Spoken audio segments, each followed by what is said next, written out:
अस्सलाम वालेकुम, welcome to Mac guide. इस वीडियो में आपको बताऊंगा कि हम किस तरीके से विंडोज़ 8 के अंदर अपने यूज़र अकाउंट की इमेज को चेंज कर सकते हैं।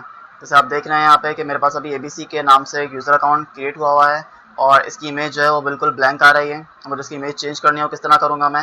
इस पर राइट क्लिक करके चेंज अकाउंट पिक्चर इसको सिलेक्ट करूँगा और यहाँ से ब्राउज़ का ऑप्शन है, इसको सिलेक्ट कर लूँगा। अब मेरे पास जहाँ पर भी अपने सिस्टम के अंदर जो इमेजेस हैं उस ड्राइव के अंदर मैं आ जाता हूँ। जैसे हमारे पास सी ड्राइव में पिक्स के अंदर कुछ इमेजेस हैं और इसमें से मैं जौन सी भी सिलेक्ट करना चाहूँ वो सिलेक्ट कर सकता हूँ। जैसे मैं इसको सिलेक्ट करता हूँ तो आप देख रहे हैं कि यहाँ पर मेरी यूज़र अकाउंट इमेज जो है वो चेंज हो गई है।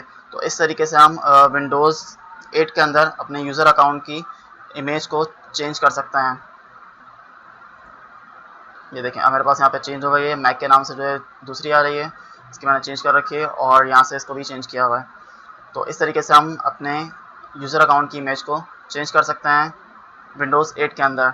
अगर आपको मेरी वीडियो अच्छी लगी है तो मेरे चैनल मैक गाइड को सब्सक्राइब कीजिए और वीडियो को लाइक कीजिए। इसके अलावा अगर कोई ऐसा टॉपिक है जो आप सीखना चाहते हैं किसी भी विंडोज़ का, और तो आप कमेंट में शो कीजिए। और अगर इसके अलावा कोई सॉफ्टवेयर है जैसे MS ऑफिस है या एक्सेल है या जावा का कोई सॉफ्टवेयर है वो सीखना चाहते हैं तो वो भी कमेंट में आप शो कीजिए ताकि मैं आपको नेक्स्ट वीडियो के ज़रिए गाइड कर सकूँ।